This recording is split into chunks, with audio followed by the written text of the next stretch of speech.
really excited, Ben, to have this opportunity to have this conversation about upstream and downstream operations. We know that that's the heart of the business, and both of those are constantly transforming. So what has changed? Operations teams have always been under cost pressure, have always been under safety, and now emissions and sustainability are being piled onto already busy agendas. The operations teams that have been under these constant pressures for years are now trying to scale. So they're trying to move away from an implementation of an advancement or technology or a solution in one asset and looking at ways to replicate those successes across their portfolios more and more and more so that the investments can be leveraged. Operations is always transforming. We see a lot of these companies, they've started their digital transformation, business transformation journeys many years ago, and they're somewhere in the middle now. They've made investments, they have a foundation, and now they're at that crux of, from going from pilots to scaling, people being very important in the mix of that, now is the time of how they create value from all of that investment that has been made.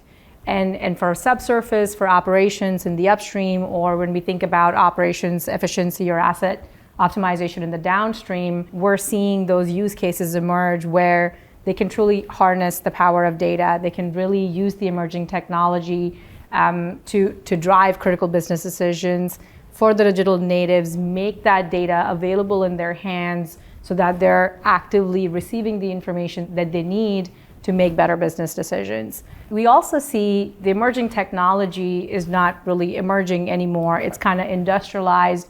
And there's been so much investment in technology that it's accelerating faster than the businesses are adopting it and deploying it at scale.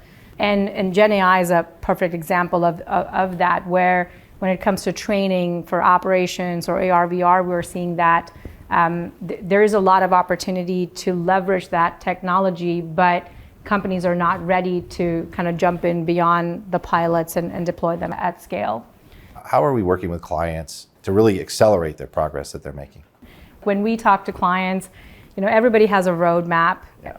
They all want to put emerging technology in the center of operations. The challenge is weighing the benefit to the risk. And we see this in operations where risk-based preventative maintenance or predictive maintenance may be a little bit easier to deploy versus drilling and completions and using AI to predict how do you drill better wells or how do you improve directional drilling. So it's a matter of having a roadmap where you have the foundation, which most companies have invested in, and then picking use cases that you can deploy at scale where you can balance the risk and value. And then because you're delivering value, you build trust. How do we make this pivot from pilots, from workforce that sees the potential and isn't seeing the realization of that potential in their front office?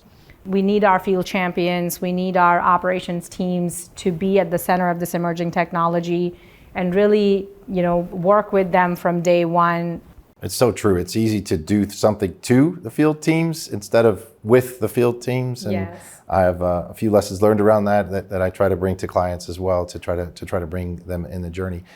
I also think that I would add that the roadmaps and the plans and the foundations that our clients have built have to be adapted to recognize that change is constant.